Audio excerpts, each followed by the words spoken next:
Udah selesai Aduh, sholat tarawih. dikit banget. Oke, bismillahirrahmanirrahim. Saya buka catatan. Sebelum kita mulai diskusi, marilah kita kirimkan Fatihah buat saudara kita, Dedi Kempot yang seorang legendaris musik yang berpulang ke rahmatullah pada hari ini. Semoga amal ibadahnya diterima oleh Allah Subhanahu wa taala.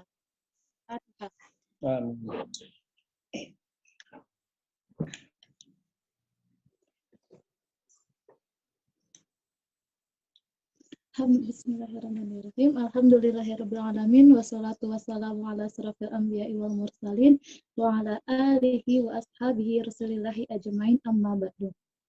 Yang pertama, marilah kita bersyukur atas kehadiran Allah sehingga kita masih bisa merasakan Ramadan untuk kesekian kalinya. Dan seterusnya, salawat dan salam kepada Nabi Muhammad SAW yang semoga kita mendapatkan syafaatnya di hari kelak nanti.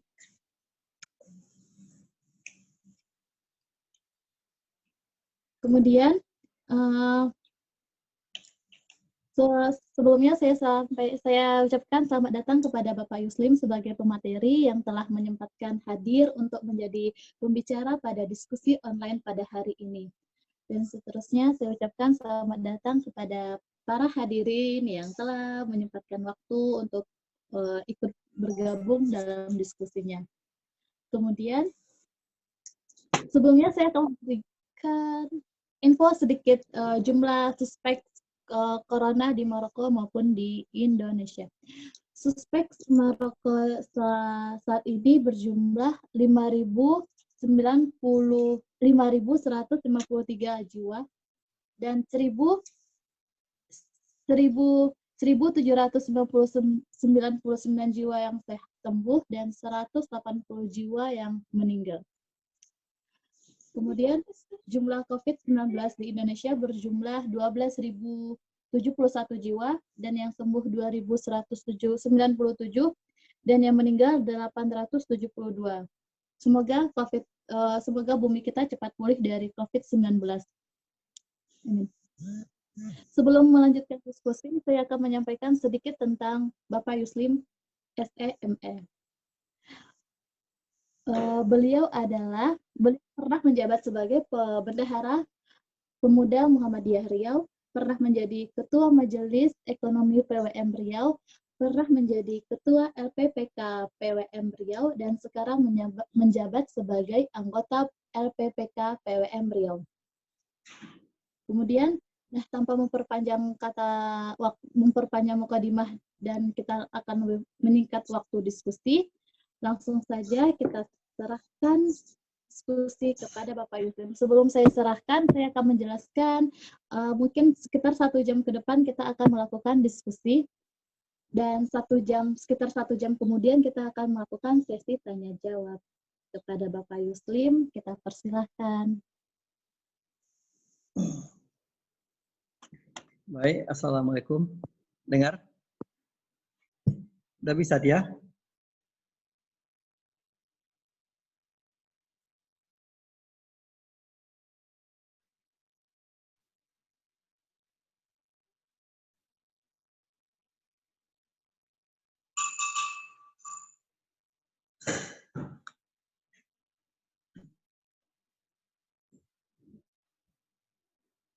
Selesaikan? Halo?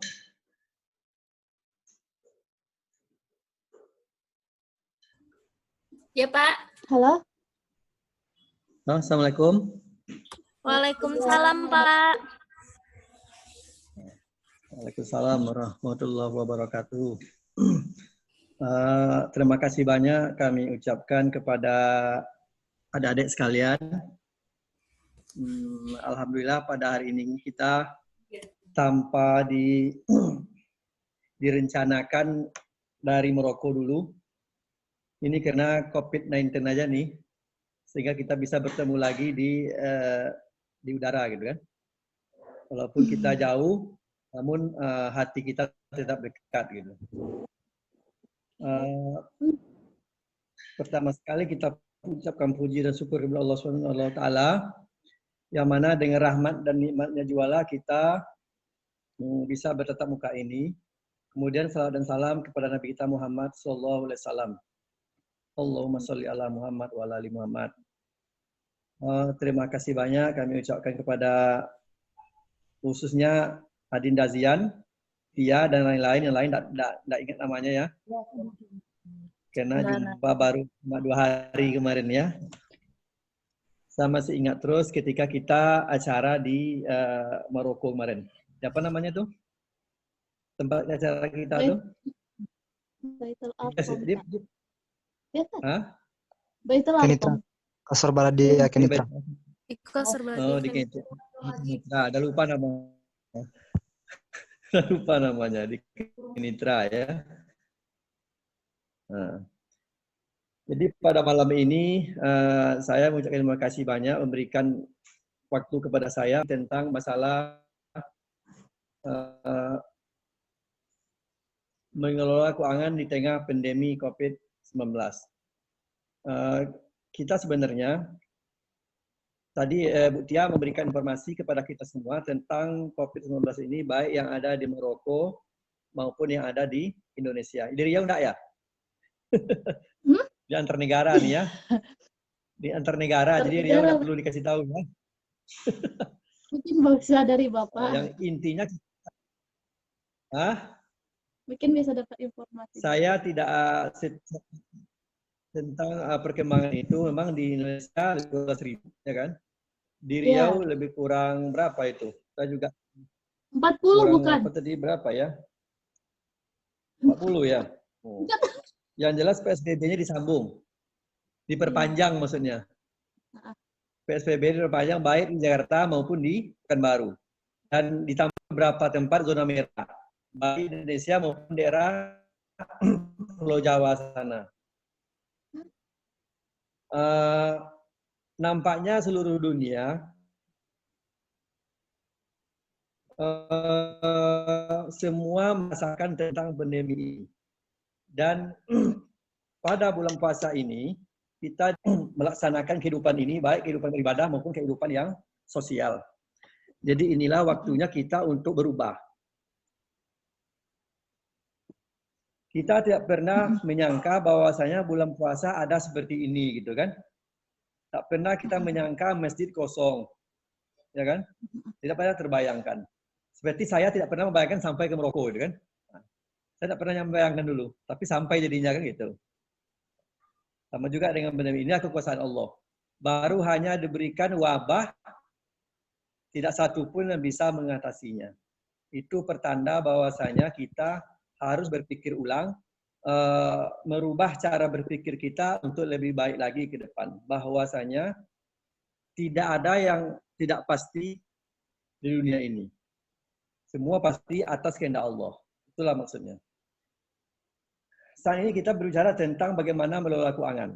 Sebenarnya apa yang kita bahas pada hari ini adalah tentang sambungan ataupun mengulang kaji lama yang kita bicarakan ketika di Maroko dulu, ya kan? Ketika adanya pengkaderan Baitul Arqam. Pada saat ini kita merasakan begitu pentingnya tentang tabungan. Begitu pentingnya menata keuangan. Itu menurut saya. Walaupun menurut sebagian kawan-kawan ada yang mengatakan itu tidak penting. Kalau kita bawa kepada agama kita Islam, bahwasanya menabung itu, kita berbuat baik itu juga menabung untuk akhirat. Jadi kita konsep menabung itu jangan hanya pikirkan konsep menabung uang gitu kan. Tapi kita juga asumsikan bahwasanya menabung itu adalah bahagian dari usaha dan upaya kita untuk bekal kita pada akhirat kelak nanti. Itu. Kita melihat pada zaman sekarang ini bahwasanya banyak orang yang kadang-kadang lupa untuk memikirkan masa depannya. Dia hanya menjalani masa sekarang saja, itu kan. Tidak pernah dia merancang. Jangankan memikirkan, merancang saya kadang-kadang tidak pernah. Nah, akhirnya sampai pada ada masalah, baru dia terasa bahwasanya rancangan itu penting, gitu kan. Menabung itu penting. Jadi itu. Jadi Kalau kita tidak merancang masa depan kita dengan lebih baik, maka otomatis kita akan kewalahan untuk menghadapi masa depan yang akan kita hadapi ini. Kalau ada adik sekalian mungkin tidak terasa sekali karena hanya. Tapi kalau seandainya sudah jadi kepala keluarga nanti baru terasa. Kalau kita menjadi pemimpin baru terasa karena semua kendali itu ada pada kita masing-masing. Tapi pada waktu sekolah saya juga begitu dulu. Ketika sekolah nggak terasa itu. Apa gunanya merancang, membuat anggaran, ya kan? Apa gunanya menabung, ya kan? Apa yang ada uang di tangan kita pegang, apa yang kita suka beli, kan gitu. Itu ketika kita sekolah gitu kan. Ketika kita dalam pendidikan. Namun pada akhirnya ketika kita dihadapkan kepada dunia nyata, kita diberi tanggung jawab baru itu terasa. Sama dengan kondisi COVID ini. Kondisi COVID ini bagi orang yang pekerjaannya pas-pasan, bagi orang yang kerjanya itu rutinitas, itu terasa dia, apalagi sudah di PHK, ya kan? Tidak punya tabungan, ya kan? Sebenarnya kita ini setiap hari kita berhubungan dengan uang. Ada enggak orang tidak berhubungan dengan uang? Tapi pendidikan tentang keuangan jarang sekali kita dapatkan, ya kan? Pendidikan tentang uang itu sangat sekali kita mendapatkan. Kita hanya mendapatkan informasi hanya secara umum dan diskusi singkat yang sifatnya itu dianggap tidak penting itu. Padahal sebenarnya kalau di akad nikah saja itu sebenarnya kalau menurut saya itu penting untuk masukkan. Kita hanya diberikan nasihat perkawinan. Kalau ada adik mau perkawin, mau nikah itu hanya diberikan nasihat. Tapi masalah keuangan itu penting. Kenapa? Karena tingkat perceraian sekarang ini itu masalah fatal rumah tangga juga disebabkan oleh masalah keuangan. Dan tidak ada juga salahnya kita memasukkan masalah bagaimana merancang, mengatur, mengelola keuangan ini sedemikian rupa sehingga tidak terjadi persoalan di internal keluarga. Nah, ini penting. Itu menurut saya kan. Berdasarkan kondisi dan hal-hal yang sudah terjadi saat ini, maka menurut saya itu sangat penting kita laksanakan. Gitu. Kemudian, COVID-19 ini terjadinya adalah bertepatan dengan bulan Ramadan. Ketika bertepatan dengan bulan Ramadan ini, begitu banyak, biasanya tidak ada saja COVID-19 ini, orang banyak mengeluarkan uang untuk kebutuhan rumah tangga pada waktu Ramadan. Ya kan? Apalagi ini masalah COVID-19. Pendapatan berkurang. Sementara biaya bertambah. Ada dua, ada COVID-19, ada Ramadan. Kebiasaan di apa nama itu? Kebiasaan kita di bulan Ramadan, tidak ada pun COVID-19, ini juga biaya bertambah. Padahal makannya berkurang itu. Biasanya makan 3 kali sehari, sekarang 2 kali sehari kok bisa bertambah biayanya gitu. Itu juga logikanya kadang-kadang terbalik gitu kan. Itu juga perlu kita renungkan, kita pikirkan. Ada apa gitu? Apalagi sekarang bekerja nggak bisa, hanya di rumah saja. Bagaimana dengan tenaga buruh lepas, ya kan? Sekarang hanya di rumah saja. Kawan saya di Malaysia, ini banyak yang pulang, anak-anak TKI itu, yang binaan kami dengan Pak Saidul itu kan, itu kasihan nengoknya. Karena selama ini dapat gaji setiap bulan itu dikirim pulang kampung untuk istri dan orang tua, sekarang tidak boleh kerja lagi. Bayangkan itu. Nah, jadi bukan hanya mereka, tapi juga banyak yang lain. Jadi untuk itu perlu kita merancang, mengelola keuangan dengan baik, itu sangat penting sekali. Yang pertama, kita harus identifikasi dulu aktivitas di bulan Ramadan dan saat ini. Kita bicara bulan Ramadan kan? Apa saja pendapat? Nah, ini kalau bicara orang sudah kerja, kalau ada kan belum kerja kan? Uang yang terima lah gitu kan? Nah, kemudian kita harus rancang untuk apa saja gunanya gitu. Kita harus membuat prioritas. Apa plan A, apa plan B. Apa prioritas pertama, ada prioritas kedua. Kemudian setelah dapat penghasilan itu, setelah kita buat prioritas, maka kita juga harus membuat semacam penghematan gitu. Jangan asal kita berbelanja. Nah, jadi intinya, kita harus dalam membuat penghasilan itu supaya penghasilan itu bisa kita tabungkan gitu kan. Gunanya apa? Gunanya adalah untuk bagaimana kita ke depannya bisa berhemat, bisa berjaga-jaga. Andai kata ada sesuatu hal yang di luar dugaan kita, ada pengeluaran yang luar dugaan kita punya saving, kita punya tabungan gitu kan. Mungkin kalau bagi adik-adik, mungkin kita semua, mungkin belum begitu penting untuk investasi. Tapi paling tidak untuk berjaga-jaga, mana tahu ada kecelakaan, sakit, ya kan? Untuk yang lain-lain itu ada pengeluaran tak terduga, gitu kan? Itu penting sekali. Jangan biasakan berhutang sama orang. Nah, itu bahaya nih. Apalagi kalau biasakan berhutang, penghasilan tetap, nah, datang kiriman 2 juta dari orang tua, 15 hari dah habis kan? 15 hari lagi berhutang. Nah, itu berbahaya itu. Kecuali kalau seandainya memang kita sudah free finansial. Artinya kalau masalah pendapatan kita tidak ragukan lagi. Kita baru boleh membuat semacam biaya-biaya tak terduga itu boleh kita maksimalkan gitu. Tapi kalau seandainya baru pas-pasan, kita banyak membuat semacam rencana-rencana yang sifatnya prioritas. Yang kebutuhan pokok wajib kita dahulukan lebih dahulu. Kemudian susun prioritas itu pengeluaran itu dengan baik. Susun. Yang kedua, susun pengeluaran itu dengan baik. Contoh, yang paling pertama ada kebutuhan pokok. Seperti makan, listrik, apa lagi? Kalau belum puasa ini mungkin zakat masuk ya. Sedekah, karena kita jarang keluar, maka diperbanyak zakat dan sedekah. Sedekah lebih perbanyak. Ganti uang jajan di luar, diganti dengan sedekah. Kan bisa itu. Ya.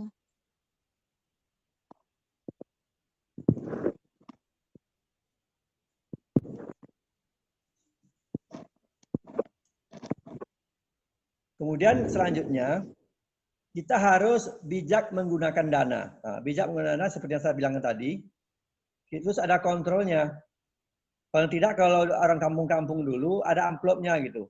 Kebutuhan pokok satu amplopnya, kebutuhan apa lagi? Kebutuhan untuk entertain satu amplopnya gitu. Itu ada ibu yang masuk satu. Masih ingat tuh ibu yang satu bawah tuh. Masih, Pak. Selamat datang, Bu Mai. Gitu. Jadi selanjutnya kita harus ada peluang tambahan penghasilan. Kalau biasanya kita dapat uang 2 juta sebulan, kemudian macam Zian bisa membawa pariwisata, bisa kemana-mana, itu kan tambahan penghasilan, itu kan? Itu bisa traktir kawan, gitu kan? Tapi sekarang nggak ada mungkin ya? Nggak ada lagi orang Indonesia ke sana. Iya, betul, Pak. Di penerbangan ya. Pikirkan itu. Kita harus menambah penghasilan kita. Bagaimana caranya? Nah, itu tergantung kita. Sesuai dengan kondisi kita masing-masing. Sesuai dengan kita, apa yang bisa kita lakukan untuk menambah penghasilan tersebut. Kemudian selanjutnya, walaupun Ramadan ini PSBB bertambah, pengeluaran terus bertambah, sementara penghasilan tetap gitu kan, itu kan berbahaya itu.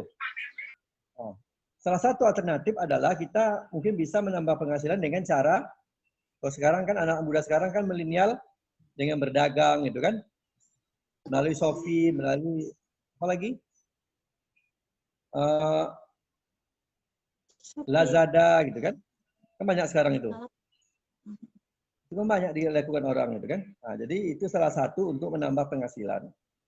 Kita coba bayangkan orang tua kita di rumah yang selama ini penghasilannya pas-pasan, kemudian dia tidak bisa bekerja, sementara uang harus terus dikasih sama anaknya yang sekolah di mana-mana, ya kan? Coba bayangkan. Kadang-kadang orang tua tidak menyampaikan kemana dia berusaha gitu kan. Dia kadang-kadang orang tua itu kan mendiamkan kita gitu. Tidak mau menyebutkan susahnya kepada kita gitu kan. Nah, itu kita juga harus merenungkan hal sampai seperti itu. Mungkin sementara itu dulu Tia, mungkin lebih enak kita diskusi ya.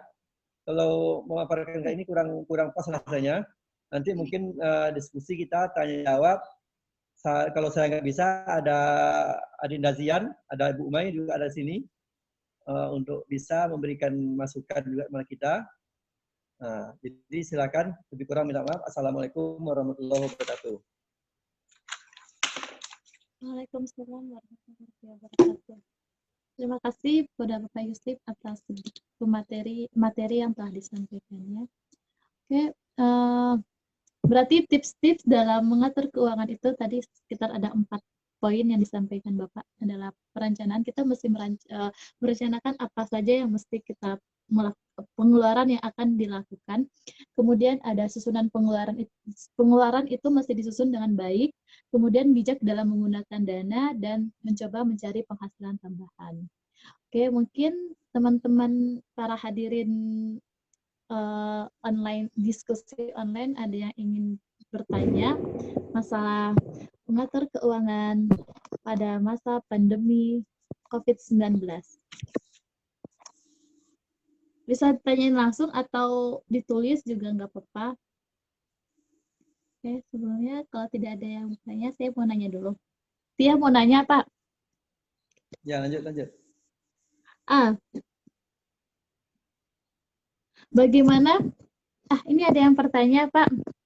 Assalamualaikum, Bapak mau nanya. Sebaiknya kita nabung tapi ada utang atau mending nggak punya utang tapi juga nggak punya tabungan?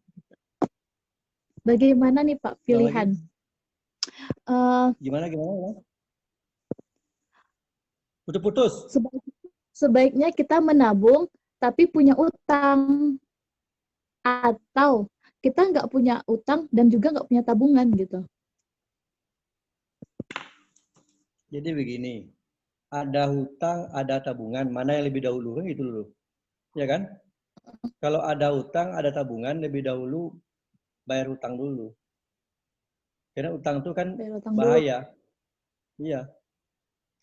Namun tidak jarang orang kadang-kadang menunda hutang. Kenyataannya begitu.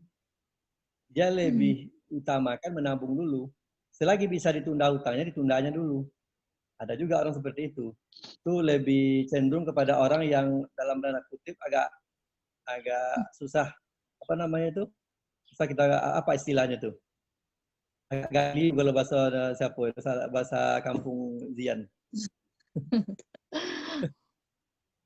Nah, jadi intinya kita harus mempersiapkan hutang dulu, kan? Hutang tuh boleh asal kita punya kemampuan untuk membayar, ya kan? Tidak boleh. Itulah namanya ta'awun, tolong menolong tuh. Dalam Muhammadiyah, ta'awun itu kan tolong menolong. Bahkan orang hutang itu harus kita tolong gitu kan. Tapi hutang seperti apa? Apakah hutangnya itu hutang untuk kebutuhan pokok, ya kan, mendesak, atau hutang untuk berpoya-poya gitu. Karena ada juga orang untuk meningkatkan apa namanya, citra diri gitu. Apa namanya itu istilah sekarang? Gengsi. Iya, untuk gengsi. Nah, itu berbahaya. Kan kita bisa lihat itu. Macam mana orang yang nambah gengsi atau memang kebutuhan pokok gitu kan. Atau mungkin ada kawan sakit, ya kan. Dia nggak punya uang. Itu wajib kita berikan hutang dia. Itu wajib itu. Kita tahu kan. Ini macam apa. Saya punya tetangga barusan. Dia terjatuh dari kamar mandi. Langsung dia stroke. Ya kan. Nah, dibawa rumah sakit 5 hari di ruang ICU. Pas dirawat di ruang ICU, dia nggak punya, dia adalah janda yang punya anak 2 dan suaminya meninggal, anak yatim lagi. Bayangkan tuh. Dia kerjanya adalah berjualan. Nah, itulah yang kami pikirkan di RT kami ini sekarang. Ya, insya Allah udah dapat uangnya lebih kurang 6 juta untuk membantu penghasilan mereka gitu. Itu salah satu contoh kan. Jadi orang-orang seperti itu harus kita bantu, termasuk orang sakit itu. Nah, jadi intinya kalau kembali kepada tadi, hutang dengan tabungan itu harus diperhatikan hutang dulu baru nabung. Nah, makanya kita harus men-setting hutang itu sampai kapan kita berhutang. Harus kita setting juga. Itu kita harus nabung lagi. Ya kan? Jadi uang yang kita asumsikan untuk nabung bayar hutang tadi, contoh kita beli motor, hutang 2 tahun, ya kan? Terus kita bayar lunas, oke. Nah, setelah lunas mobil sepeda motor nanti, kita harus terus menyisihkan uang sebanyak nilai yang kita bayar untuk sepeda motor itu, tapi untuk tabung lagi gitu. Nah, itu kebetulan yang sebaiknya. Kebiasaan kita kan tidak. Habis lunas sudah motor, kita anggap aja uangnya untuk hanya berfoya-foya lagi, dulu gengsi, gitu kan? Nah, itu berbahaya. Terus, apa lagi Tia?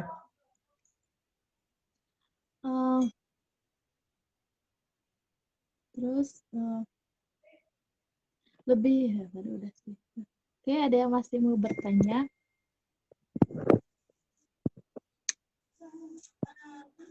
Pak, gimana seperti ini pertanyaan? Di saat musim pandemi COVID-19 ini kan kita merasakan efek samping dari segi ekonominya yang kayak mungkin susah. Bagaimana caranya kita tetap bisa berbagi dengan keadaan genting seperti ini? Begitu, Pak.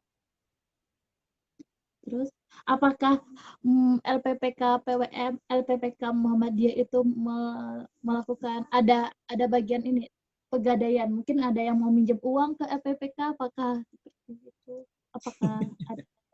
Ya, ya. Oke. Jadi gini. Oke, Mas. Kalau di COVID-19 ini kan berbagi di waktu sulit, kan gitu. Kira-kira kan seperti itu ya. Berbagi di waktu sulit. Jadi memang kemarin Lazis Riau itu bekerja sama dengan MCCC, Muhammadiyah apa namanya itu kepanjangannya, saya lupa nama kepanjangan itu. Semacam lembaga yang muncul pada COVID-19 ini dalam rangka untuk membantu masyarakat.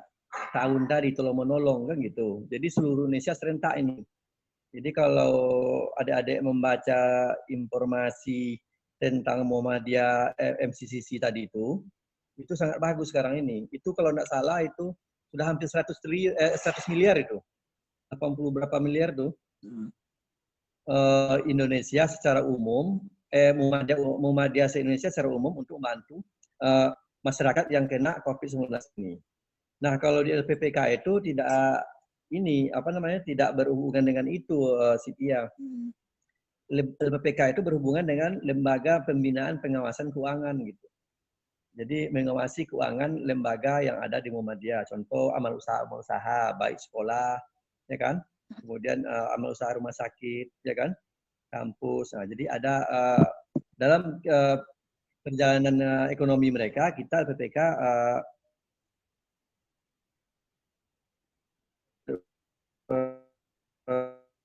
siap untuk membantu. Setahun kita lihat gitu kan, bagaimana kinerja mereka tentang keuangan. Itu LPPK. Nah, jadi saya sebenarnya dulu pernah ketua Majelis Ekonomi, pernah juga ketua LPPK. Kalau di Muhammadiyah udah apa namanya itu udah terlalu lama rasanya gitu kan, sejak kecil kan. Jadi kalau jabatannya udah banyak kali di Muhammadiyah nih. Termasuk dulu Bendahara Pemuda Muhammadiyah Wilayah Riau. Saya sebenarnya termasuk orang yang tidak hobi untuk tampil-tampil di depan umum ini. Tidak hobi gitu kan. Saya selalu tampil di belakang. Jadi kalau untuk diskusi 4-5 orang, saya suka. Tapi kalau untuk tampil di umum, memang kita kan tidak sama ya. Tidak sama orangnya gitu kan. Cuman sesekali boleh lah. Jadi gitu. Jadi masalah untuk Muhammadiyah itu ada MCC namanya.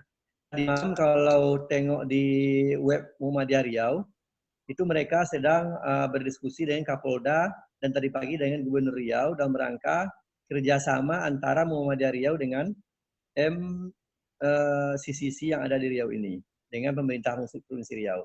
Jadi insya Allah ada support dengan Kapolda dan Gubernur Riau-nya. Itu untuk apa ini. Sehingga muncul dari Lazis Riau, bagaimana Anda tetap di rumah, biar kami yang bekerja untuk Anda, gitu kan. Nah, silakan Anda di rumah, kami bekerja untuk Anda, gitu kan. Maksudnya bekerja dalam arti kita membantu mereka secara finansial, kemudian mereka akan menjalankan uang itu untuk orang-orang yang membutuhkan, gitu kan. Itu adalah lembaganya MCCC itu. Tuh, terima kasih. Terus lanjut yang lain apa kira-kira? Bukan ada pertanyaan. Bukan hanya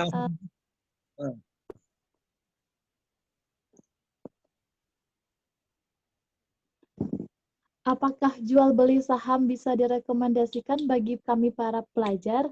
Jika bisa, bagaimana caranya, Pak? Jual beli saham ya. Dan ada berbasis syariah. Jadi beginilah, menurut saya masalah saham itu kan sudah bicara perusahaan go public gitu kan, itu sudah besar gitu kan. Kita mungkin kalau menurut saya tidak ada yang tidak bisa mungkin ya. Saham itu saya pikir adalah bertahap kita untuk mempelajarinya. Saya juga tidak begitu memahami tentang saham, tapi saya tahu sedikit tentang saham ya kan. Saham kita kan perusahaan-perusahaan go public yang kita ikut serta andil modal di dalamnya, ya kan? Nah, itu saham. Tidak mustahil. Boleh-boleh saja kan. Tapi untuk bagi kita ini, bagaimana kita yang pertama dulu, bagaimana bisa kita menyisihkan sebagian dari pendapatan atau sebagian dari harta kita untuk ditabungkan untuk persiapan pada masa yang akan datang. Itu yang penting dulu.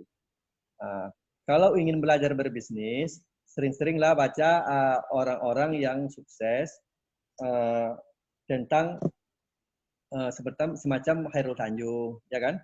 Ibu Nur Hayati yang punya Wardah. Kalau yang orang Islam itu, yang punya Wardah, namanya Bu Nur Hayati. Kemudian satu lagi ada almarhum Bapak Najik. Baru dia meninggal, orang terkaya di Surabaya. Dia kebetulan juga orang terkaya di Muhammadiyah lah. Kemarin saya nggak tahu apa sebabnya, yang jelas dia meninggal mendadak kemarin di Surabaya. Dia adalah pengusaha ikan terbesar di Indonesia. Eksportir ikan ke Jepang dan Eropa. Bahkan seluruh negara bagian Amerika. Itulah hebat dia. Dan sayang Allah memanggil dia. Allah lebih sayang kepada dia daripada kita. Gitu kan? Dipanggil dia dengan mendadak. Nah, kemarin dialah yang membangkitkan ekonomi Muhammadiyah secara bisnis, entrepreneurship gitu kan. Kalau adik-adik baca kemarin tulisan Dahlan Iskan tentang beliau itu sangat bagus sekali tentang beliau itu. Jadi ada 3 tuh. Jadi baca sejarah yang bertiga itu sudah orang-orang Islam yang sukses itu. Orang Muslim yang sukses di kancah Indonesia ada 3 tuh kalau menurut saya. Kalau untuk yang di dekat Muhammadiyah gitu kan, kalau kita bicara Muhammadiyah, Khairul Tanjung, kemudian Ibu Nur Hayati yang punya Wardah, kemudian almarhum Najik, tambah lagi mungkin Sutrisno Bahir, tambah lagi mungkin Dahlan Iskan. Itu orang-orang pengusaha Muslim yang sekarang bagus kita lihat biografinya gitu kan. Kemarin ketika COVID-19 ini diadakan PSBB pertama awal di Jakarta, saya pernah dengarkan apa statement dari Bu Nur Hayati ini, katanya baru saya terasa bahwasanya pada zaman Nabi dulu kita perlu untuk menyiapkan bahan pangan untuk 6 bulan yang akan datang katanya. Dia ngomong gitu. Saya nggak tahu entah macam mana, dari mana sumbernya, nggak tahu kan. Kemudian dia juga ngomong, orang tua saya dulu ketika di kampung yang punya ladang, sawah, itu setiap dia panen, dia tetap menyisihkan untuk makan di 3 bahkan setahun yang datang. Ada tempat lumbung padi nama itu. Biasanya kalau kita sudah berladang lagi tahun depan, dia padi yang tahun dulu belum habis itu. Karena untuk persiapan tadi kan. Nah, kira-kira begitulah. Hari ini saya baru terasa katanya kan. Tanpa disadari COVID-19 ini, pandemi ini, datang dan kita harus siap untuk mengeluarkan begitu banyak biaya. Nah, sementara penjualan sedikit katanya. Karyawan mau digaji itu semuanya. Sekarang sudah masuk 2 bulan kan. Sudah 2 bulan, bayangkan tuh. Yang bergaji, yang akan digaji lebih kurang 10.000 orang. Kali 3 jutanya berapa uang itu sebulan tuh? Ya kan? 3M. Nah, 3M, masa 3M? 10.000. 30M, enggak? 30M lah. 30 apa 300? Nah, coba bayangan tuh. Itu baru 1 bulan kan? Sementara ibu-ibu sekarang enggak ada yang pakai bedak lagi kan, di rumah aja kan, ada yang pakai bedak. Enggak ada yang beli. Contoh.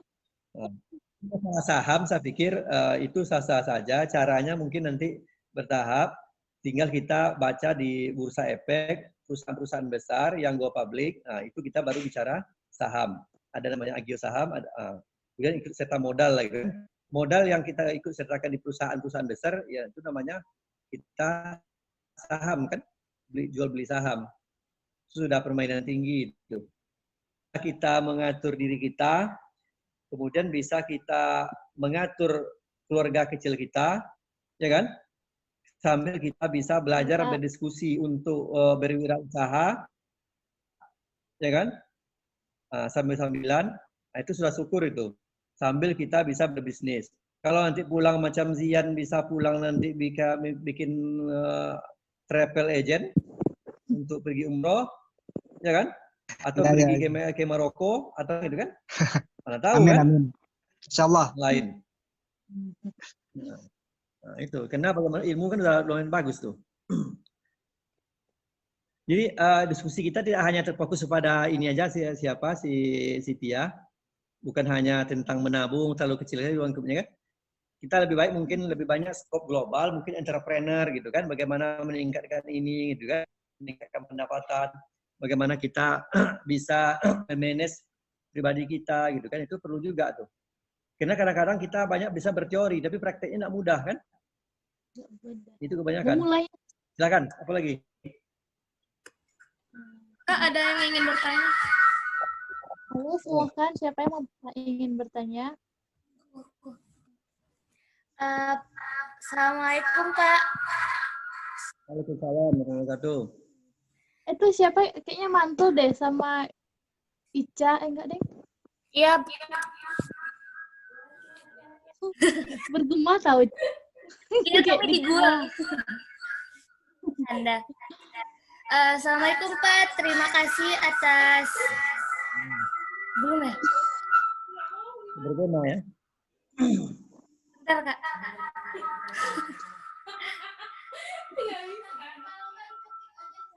Yaudah, ketik aja ya, Kak. Ada. Terima kasih, Pak, atas materi yang telah Bapak sampaikan. Saya ingin bertanya, untuk pemula, kalau ingin investasi, bagusnya emas atau apa ya, Pak, berupa yang lain? Investasi. Iya, Pak, investasi. Untuk pemula Ya, kayak kita ini. Investasi itu semuanya bagus. Tergantung kita maunya yang mana. Ya kan? Kalau investasi emas itu adalah investasi yang paling aman saat ini. Investasi emas. Emas ini sekarang naik terus meningkat nih. Kalau tidak salah sekarang di Indonesia 1 gram itu 800.000 ya. Hampir 1 juta nih. 1 gram. Jadi siapa yang nyimpan emas dari 10 tahun yang lalu, yang harganya hanya 300.000 per gram, untungnya sudah hampir 500, lebih 500.000 sekarang. Untungnya. Nah, itu bayangkan emas tuh. Jadi emas itu termasuk investasi yang sangat liquid. Artinya mudah dicairkan gitu kan. Beda dengan investasi yang lain gitu. Kalau kita beli tanah kan tidak bisa langsung dijual kan. Nilainya juga meningkat kan. Nah, jadi itu beda. Bedanya investasi itu tergantung situasi kita.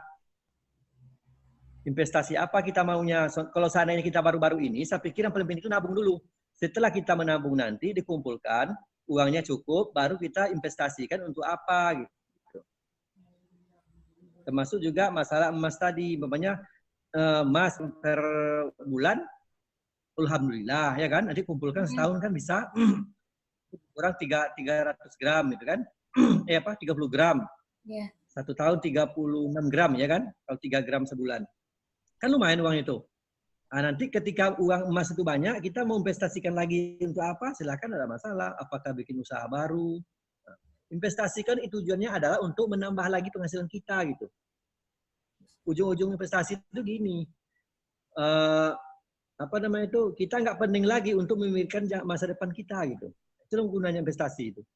Ya, jadi Pak. investasi adalah untuk menghasilkan uang kembali gitu. Itu tujuannya kan? Iya, Pak. Menambah nilai gitu kan? Jadi kita tidak lagi seperti contoh seorang karyawan bergaji 3 juta sebulan, ya kan? Kemudian biayanya 1 bulan itu lebih kurang 2 juta. Jadi 1 juta bisa ditabung, ya kan?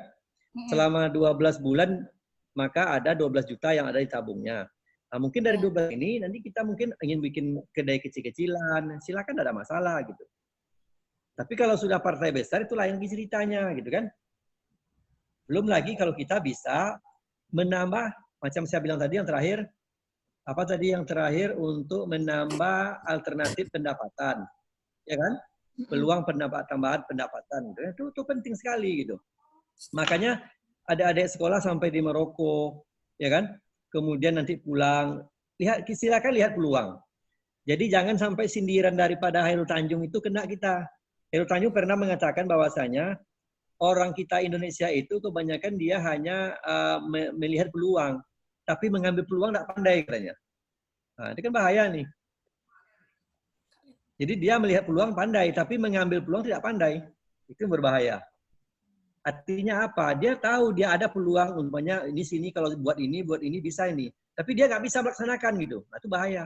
Nah, disitulah nanti fungsi entrepreneurship, fungsi ilmu-ilmu kewirausahaan. Jadi apapun profesi kita, apapun pekerjaan kita, apapun ilmu kita, namun jiwa entrepreneur itu harus tertanam di jiwa kita masing-masing.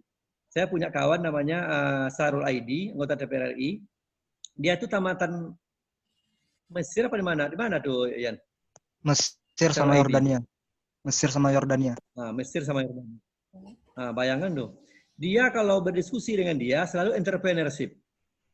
Selalu membawa jiwa kita berwirausaha gitu.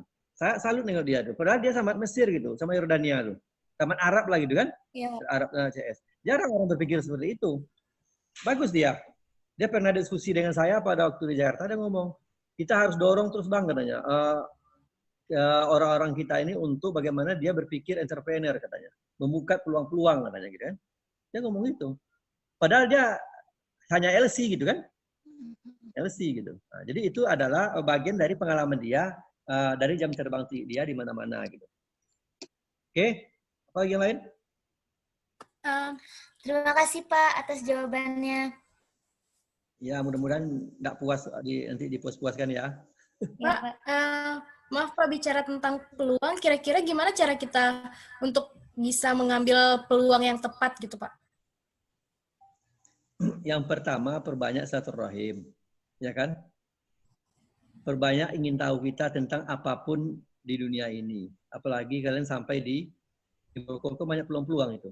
Jadi pelajari dulu peluang apa, kemudian nanti disesuaikan dengan kondisi kita, apa yang cocok dengan kita gitu. Jadi perbanyak dulu informasi tentang peluang tersebut, perbanyak silaturahim, perbanyak pergaulan, perbanyak nolong orang lain gitu. Kita lagi belum berbicara tentang rezeki yang tidak diduga gitu kan.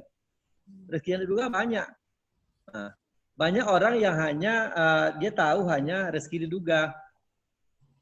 Dalam Al-Quran apa namanya tuh? Di balik kesusahan kan ada kemudahan gitu kan.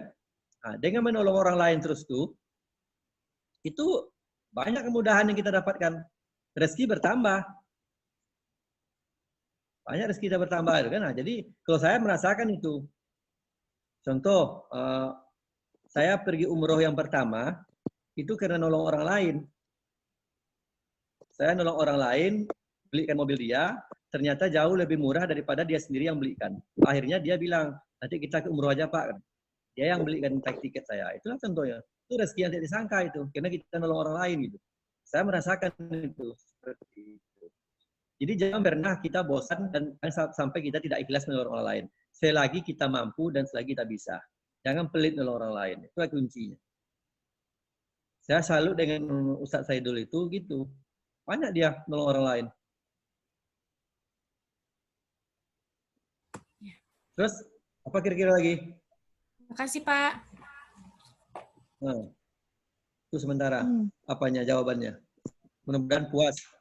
Kalau tidak puas, tanya sama Tia. Oke, ada lagi teman-teman yang mau bertanya.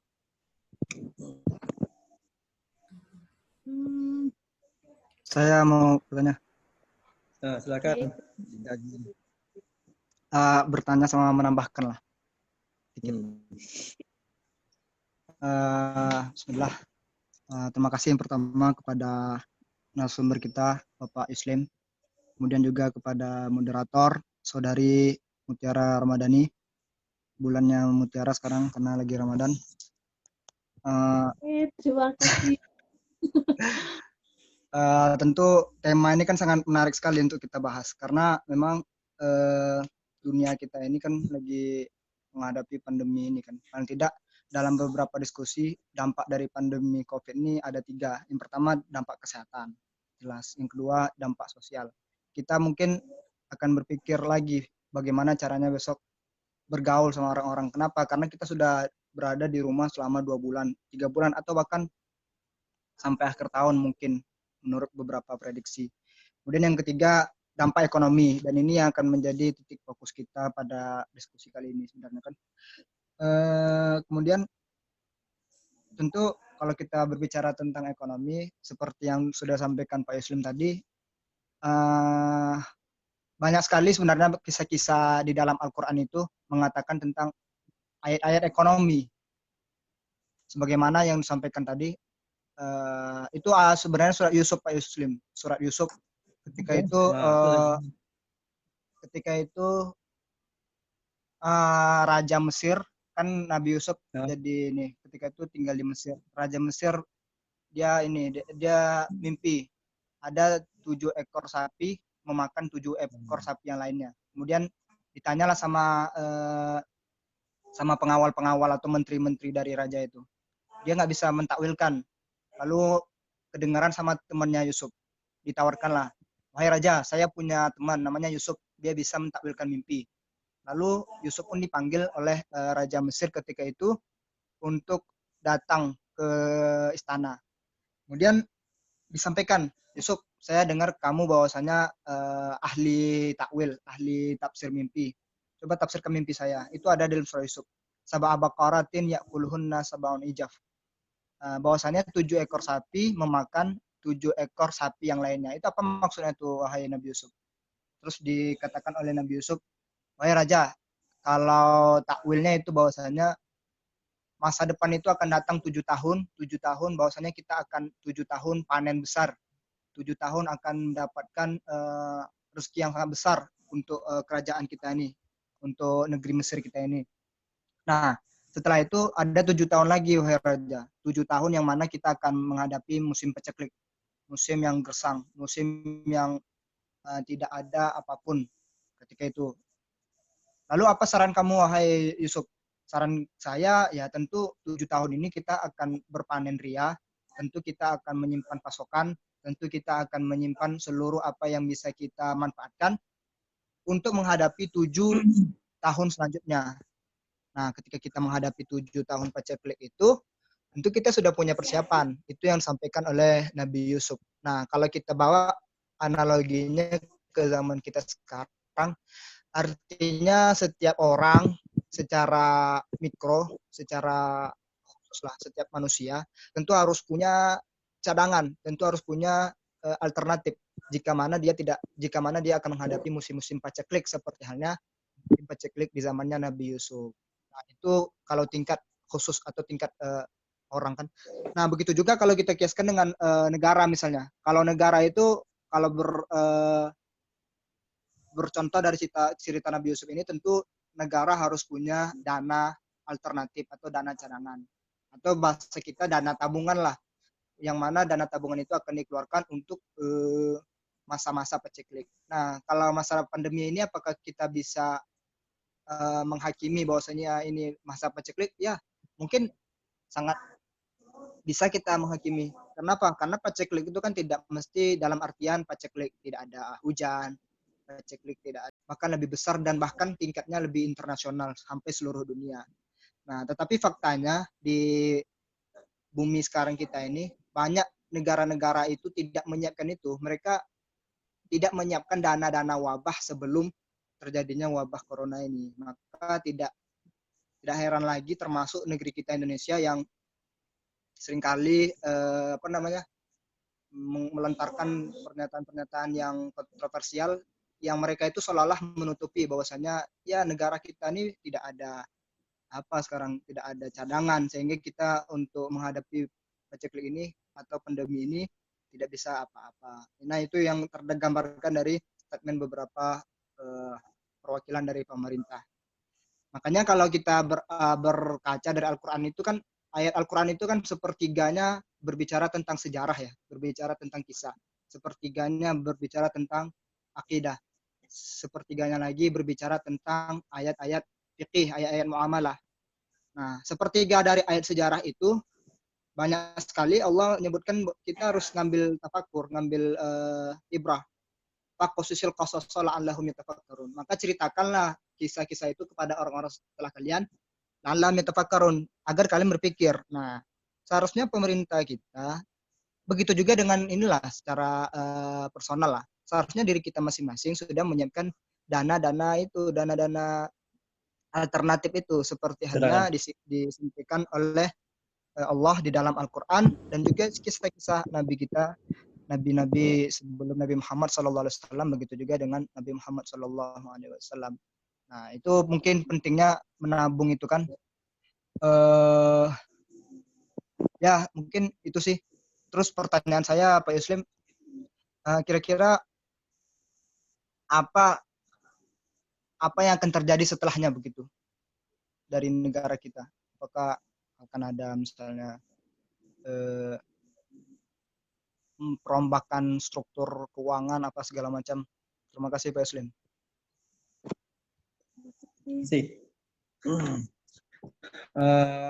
Jadi apa yang disampaikan oleh Adinda Zian, baru saya ingat yang disampaikan oleh Bu Nur Hayati tadi itu, itulah kisah Nabi Yusuf itu. Tapi karena saya tidak begitu hafal kan, kira-kira pernah dia mengatakan seperti itu, benar tuh.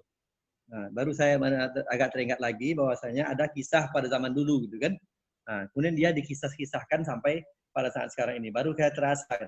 Betul.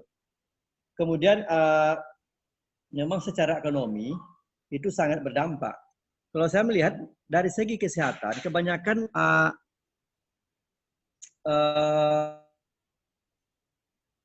dampaknya adalah itu kalau kita banding-bandingkan dengan narkoba, ya kan? Kita kalau bicara narkoba ini, pandemi gitu kan, memang berbeda. Tapi kalau kita kaitkan lagi dengan kasus politik kemarin di Indonesia, berapa banyak yang meninggal ketika pilpres, ya kan? Tapi tidak sebesar ini persoalannya, gitu kan? Kita tidak belajar, pandemi ini kan misalnya kasusnya antar negara begitu. Nah, jadi sebenarnya masih banyak persoalan-persoalan lain di negara kita ini yang harus dibahas, bukan hanya masalah pandemi gitu. Pandemi ini memang besar karena banyaknya negara yang kena.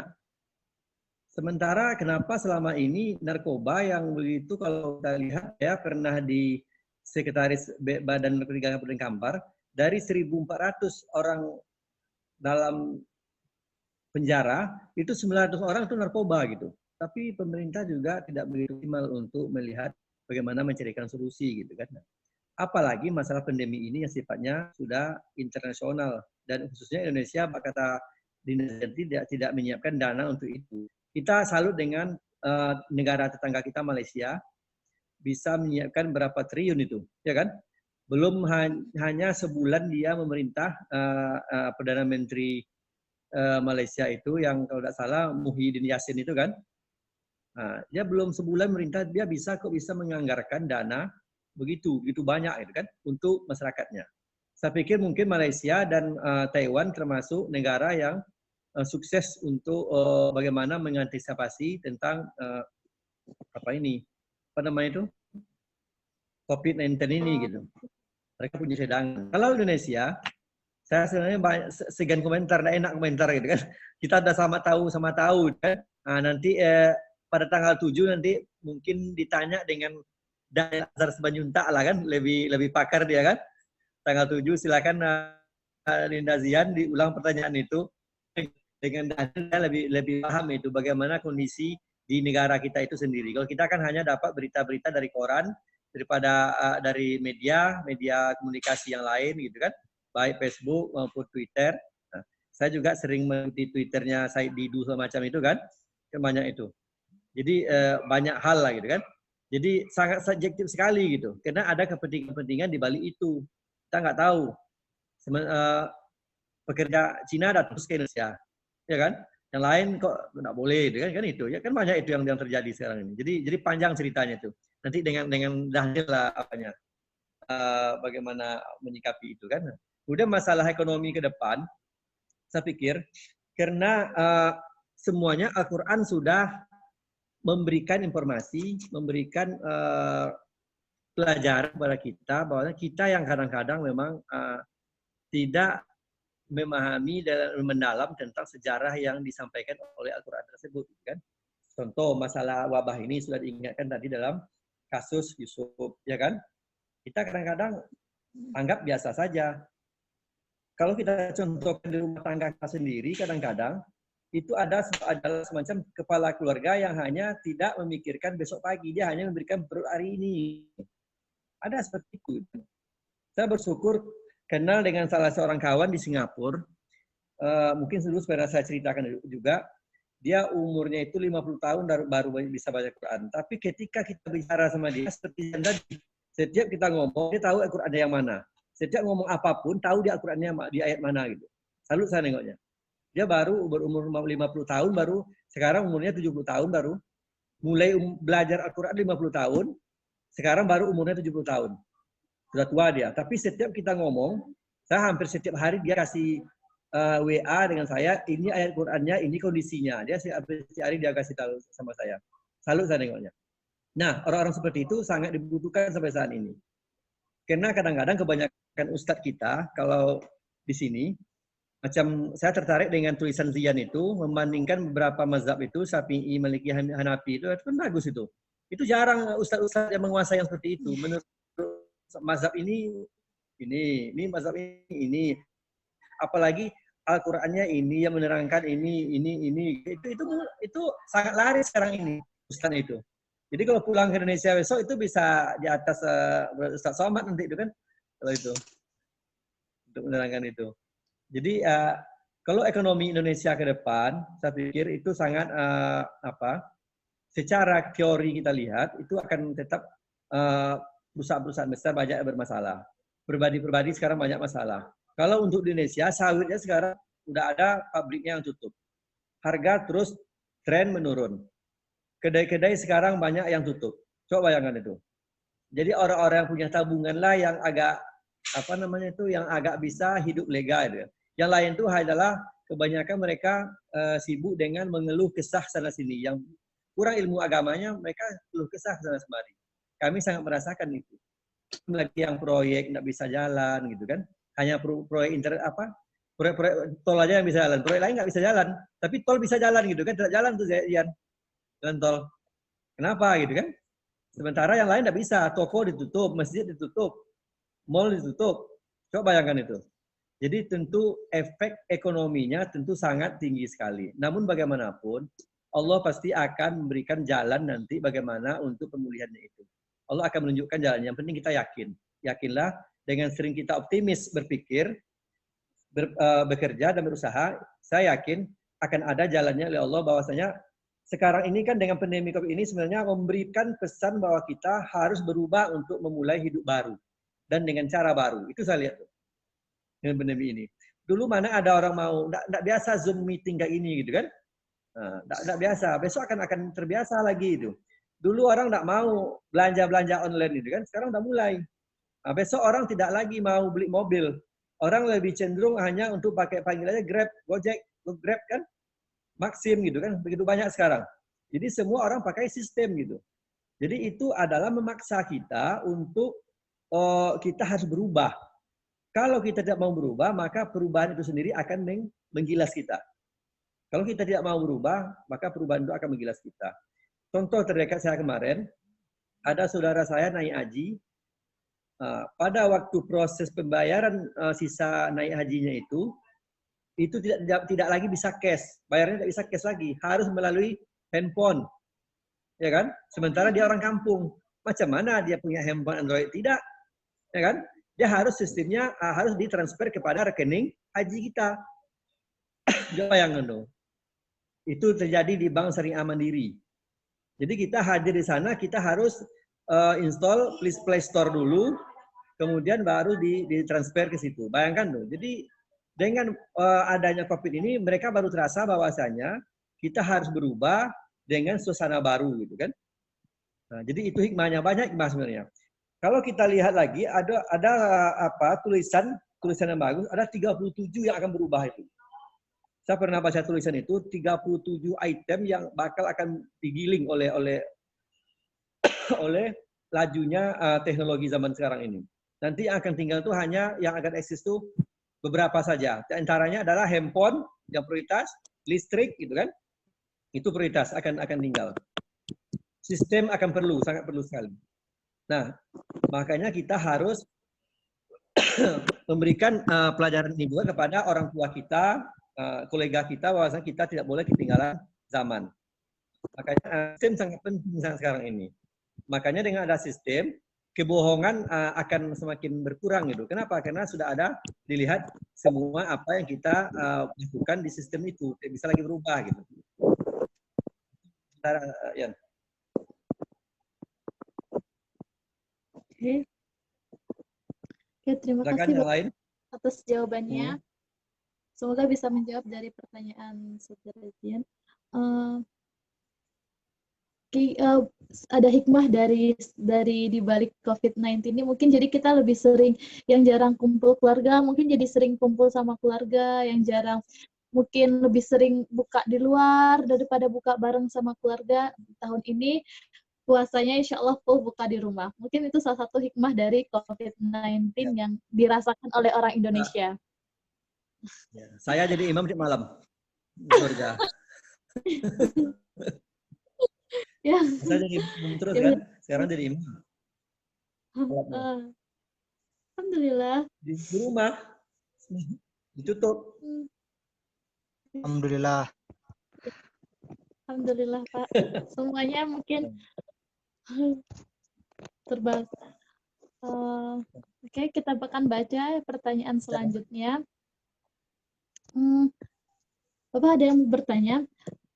Ini tadi Bapak menyatakan kalau salah satu tingkat perceraian yang terjadi di Indonesia adalah permasalahan keuangan di dalam keluarga.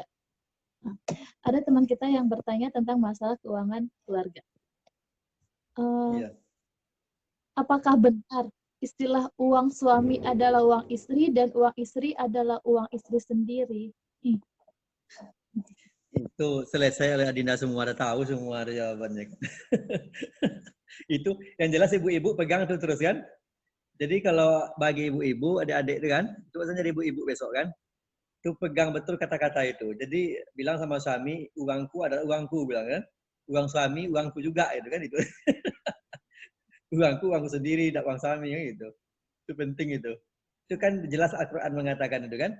Kita sering diulang-ulang ya kan. Cuman ya, mungkin dalam enggak, mungkin teman-teman mau tahu ini sistem keuangan Pak Islam sama Bu Mai kan gimana tuh gitu ya. Oh gitu. Kalau kami di rumah itu gaji Bu Mai itu saya sampai hari ini nggak tahu berapa jumlah gajinya, untuk apa dia lakukan belanja, nggak tahu saya. Tanya sama dia langsung tuh, ada tuh dalam tuh. Jadi artinya apa? Boleh tahu, boleh, tidak ada masalah sebenarnya kan. Tapi intinya berikan keleluasaan kepada istri untuk membelanjakan uang penghasilan dia sendiri, gitu, ya kan. Tapi suami tetap punya kewajiban untuk menopang kehidupan rumah tangga, kebutuhan pokok, terutama wajib kebutuhan anak sekolah adalah tanggung jawab daripada suami. Jadi kan ayat berapa tuh ya? Banyak Al-Quran mengatakan kan, suami itu adalah pemimpin kan? Kebanyak tuh. Bukan perempuannya pemimpin kan? Makanya sekarang kalau dapat punya suami besok, kalau suaminya tidak punya pekerjaan, istrinya yang punya pekerjaan, itu kan berbahaya. Nanti kan mana ada, memang sekarang banyak itu. Suaminya hanya nunggu anak di rumah, istrinya bolak-balik kemana-mana, banyak sekarang ini. Tapi di mana harga diri seorang laki gitu? Kan perlu juga kan? Cuman bagi orang laki-laki yang tidak punya nyali ataupun cara berpikir yang cerdas gitu kan, dia nyaman dengan kondisi seperti itu. Tidak perlu dipedulikan yang lain. Penting dia bisa makan apapun, tidak ada masalah. Karena dia memang tidak sanggup cari uang gitu.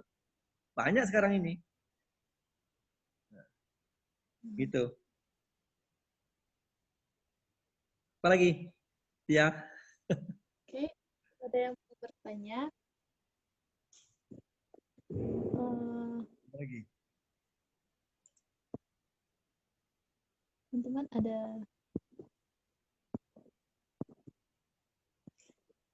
Saya lebih cenderung Bapak saya gimana tambah. menurut? Nah, Oke, lanjut Pak. lanjut. Lanjut latihan dulu. Apa? Bagaimana? Bagaimana menurut Bapak pandangan karena ada orang yang lebih cenderung asik nabung, dia mungkin punya cita-cita yang tinggi, pengen punya sesuatu, tapi dia lupa akan berbagi sesama. Misalnya menolong orang yang lebih saat itu lebih membutuhkan, orang yang saat itu membutuhkan pertolongan gitu. Di satu Padahal sisi kita dia sudah baik. Udah? Oke. Jadi sebenarnya, jadi menabung itu tergantung dari mana sumbernya gitu. Kadang-kadang memang kalau orang mendapatkan keuangan ataupun mendapatkan pendapatan dari susah jerih payah dia sendiri yang memang sulit untuk mendapatkannya, kadang-kadang memang cara orang itu memang untuk mengeluarkannya untuk berbagi memang bisa jadi kurang gitu kan, karena dia merasakan begitu sulit untuk mendapatkan sebuah pendapatan. Itu memang ada juga di masyarakat. Namun kita harus punya prinsip memberi. Kalau saya contoh ya, saya contoh bagaimana trik-trik mendekati orang-orang kaya yang kurang punya apa namanya berbagi gitu kan. Caranya kita harus kita berbagi dulu sama dia. Ini kalau kasus saya contoh kan. Kadang-kadang mereka bukan berarti dia tidak mau berbagi, cuman dengan kitanya mungkin tidak gitu. Dengan orang lain kadang dia berbagi, kita nggak tahu. Cuman karena dengan kita dia tidak mau berbagi, akhirnya kita bilang dia tidak mau berbagi gitu. Belum tentu ya kan. Tapi intinya saya melihat rata-rata orang yang Muslim yang punya penghasilan banyak, mereka rata-rata suka berbagi. Cuman cara berbagi yang kadang-kadang tidak sesuai dengan kita, ya kan? Kadang-kadang berbagi asal-asalan bantu orang tidak mau. Tapi kalau kita tolong bantu bangun masjid, dia mau, ya kan? Karena menurut pemahaman dia lebih banyak pahalanya bantu masjid mungkin daripada membantu orang lain. Jadi tinggal lagi kerja-kerja Ustadz untuk bagaimana memberikan pemahaman dan keyakinan kepada mereka, gitu kan, bahwasanya kita bukan hanya ibadah kepada Allah, tapi juga berbuat baik kepada manusia, menolong tetangga itu jauh juga lebih baik, tidak kalah pentingnya dengan kita beribadah yang lain, gitu. Nah, ada kadang-kadang orang rajin ke masjid 5 waktu sehari semalam ke masjid, tapi untuk berbagi kadang pelit sekali. Tapi ada pula kadang-kadang orang yang berbaginya luar biasa, tapi ke masjidnya sesekali, kadang-kadang Jumat aja gitu. Jadi memang banyak tipikal orang ini. Nah, tinggal lagi pendekatan-pendekatan kita. Nah, pendekatan dengan orang seperti itu, biasanya kita memberi dulu sama dia. Jadi kita beri pensil 1 untuk mendapatkan pena 1 gitu. Itulah kira-kira tuh. Itu kan boleh ya? Memancing rezeki itu kan harus dengan rezeki. Nah, jadi artinya jangan kita ngomongkan sama orang, uangnya banyak tuh, tapi dia tidak mau berbagi, itu semakin tidak mau orang ngasih. Kalau gitu. Tapi kalau kita namanya, saya pernah ajarkan kawan, dia bilang gini, si A itu pelit, dia padahal dia kaya katanya kan. Saya coba dengan cara kita kasih dia ini gitu. Akhirnya dia malu gitu kan. Karena dia merasa dia nggak layak untuk mendapatkan itu, apa yang kita kasih itu. Nah, jadi akhirnya dia malu, akhirnya mau dia diskusi, akhirnya dia mau bantu gitu. Jadi ketuk hatinya dengan cara lemah lembut, dengan cara berbagi juga. Jadi kita berbagi sebenarnya bukan dalam bentuk berbagi kepada orang yang susah, tapi kita memberikan hadiah setidaknya, ya kan? Hadiah namanya. Kita berikan hadiah sehingga dia terketuk hatinya. Nanti kalau kita minta tolong sama dia, kita mudah gitu. Itu pendekatannya. Oke, yang lain? Oke, ini ada pertanyaan Bapak. Terima kasih Bapak atas jawabannya. Padat dan jelas.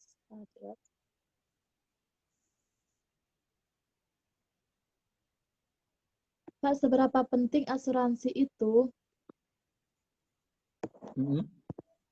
Asuransi, Pak. Asuransi. Kan ada asuransi kesehatan atau segala macam asuransi. Karena kita kan juga mempersiapkan sejak langsung mempersiapkan keadaan buruk jawaban dari diskusi dari Badan.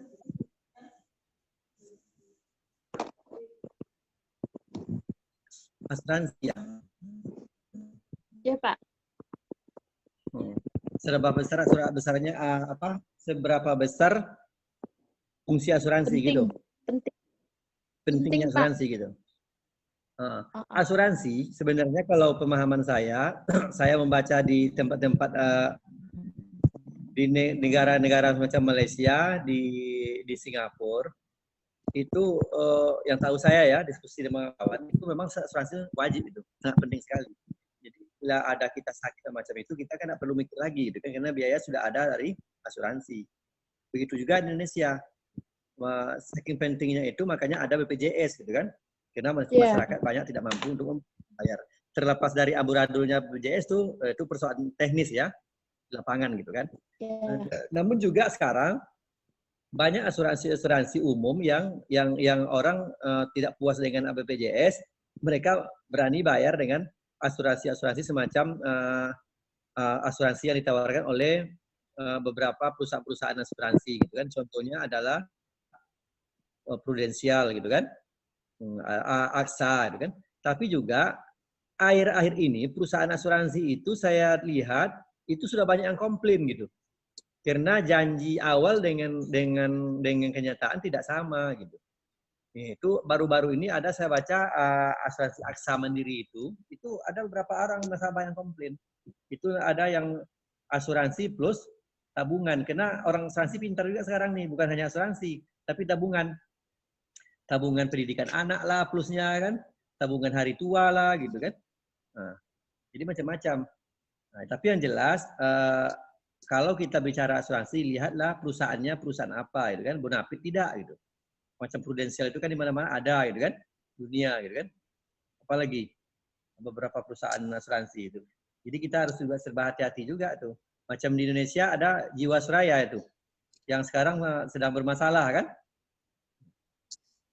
Berapa triliun tuh dananya kan? Yang tidak jelas kemana. Nah, jadi artinya asuransi itu sebenarnya penting, tapi pengelolaan asuransi itu perlu kita perhatikan. Nah, kalau untuk di Indonesia saat ini saya lihat itu BPJS di Indonesia sudah cukup bagus sebenarnya. Tinggal lagi kita sabar apa tidak gitu. Itu aja. Macam tetangga yang saya bilang tadi itu insya Allah kemarin 5 hari di ruang ICU dia tidak ada bayar. 5 hari di ruang ICU tidak ada bayar dia kan. Cuman kita harus sabar, begitu banyak data yang kita isi, waktu yang kita gunakan untuk mengurusnya gitu kan, itu aja. Intinya asuransi adalah penting gitu. Cuman kalau kita bawa ke syariah itu Zian yang bisa jawab tuh. Apakah boleh secara hukum syariah kan asuransi itu tidak kan? Nah, jawablah Saudara Zian, gimana hukumnya? Zian bisa jawab tuh. Kan kalau secara fikih muamalah sesuatu itu dianggap haram kalau masuk dalam 3 hal. Yang pertama gharar, gambling. Yang kedua karena ketidakjelasan. Yang ketiga karena paksaan. Kalau seandainya kalau kita teliti beberapa perusahaan asuransi itu ada 3 dari aspek ini, maka para ulama menetapkan itu haram. Tapi kalau seandainya dari awal asuransi itu sudah menetapkan SOP-nya seperti ini, keterangannya kayak gini, kamu akan dapat dana ini kalau kamu segini. Nah, kalau udah ada kejelasan dari awal dan udah ada akad dari awal itu nggak apa-apa. Tapi kalau ada beberapa perusahaan asuransi, dia cuma menawarkan promosi, tapi ketika kita sudah register, ternyata banyak penyelewengan dana di dalamnya. Ya begitu sih. Ya. Yang penting saya tambah ya, jangan macam ada teman saya dulu dia menjebat saya tentang asuransi. Haram asuransi katanya. Berapa kali dia bilang haram. Habis itu dia sakit sekarang. Orang tuanya dilarangnya untuk masuk BPJS. Jangan masuk BPJS katanya. Dia ngomong itu. Saya pun dibilang itu tidak boleh, asuransi itu haram katanya. Sekarang dia sedang sakit dan kemudian dia diuruskan asuransi BPJS-nya insya Allah dia masih sehat tapi dalam perawatan gitu kan. Nah, ketika saya tidak mungkin saya balikkan lagi ngomong gitu kan. Dulu kamu bilang haram, kamu kok masuk asuransi kan tidak mungkin ngomong gitu kan. Dia dalam keadaan sakit gitu kan. Nah, artinya apa? Kita merespon sesuatu yang belum sama pemahaman semua orang itu jangan berlebihan gitu, ya kan? Kadang-kadang pas sampai sama kita kan susah jadinya kan. Ada kawan saya, dia tidak konsisten gitu. Secara teori dia tidak tanggung-tanggung, bahkan dia marah-marah sama kita gitu. Nggak usah pakai asuransi lagi, haram katanya. Macamnya, tahu-tahu dia sakit. Akhirnya kalau tidak dia masuk asuransi, dia tidak punya uang untuk berobat rumah sakit loh. Sekarang dia cuci darah. Bayangkan loh. Umur baru 35 tahun. Kalau Itu bayang saya kan, oh kalau gitu apa? Tapi kalau seperti kita yang tidak di Indonesia, sepertinya tidak butuh asuransi, mengikuti asuransi BPJS. Iya enggak? Di sana lah tuh. Kalau kita itu sebenarnya udah ada asuransi, teman-teman yang di Maroko ini. Asuransi AMSI itu udah include. Kalian bayar 2.000 kan? pas awal itu sudah termasuk asuransi sebenarnya. Coba aja kalian mati, coba. Dikasih uang. Dikasih uang. Terus doanya sama pacar kalau yang matinya dapat. Enggak, untuk yang sakit dikasih uang. Ntar beberapa bulan setelah itu. Yang penting asal naik pesawat dapat asuransi kan? Kalau mati kan? Jatuh pesawat kan asuransi loh. Banyak dapat asuransinya. Iya, alhamdulillah. Alhamdulillah. Bapak tadi ada yang mau disampaikan? Ada pertanyaan lagi, Pak? Ya. Bagaimana pendapat Bapak tentang bank, baik konvensional atau syariah?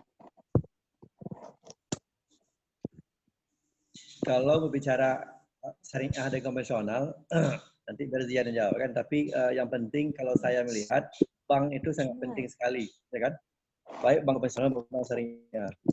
Kenapa? Karena itu adalah semacam lembaga keuangan yang nanti kita bank itu sekarang kan kalau kita lihat secara teknologi kita nanti akan tidak ada lagi wujud uang gitu, yang hanya nilai gitu kan.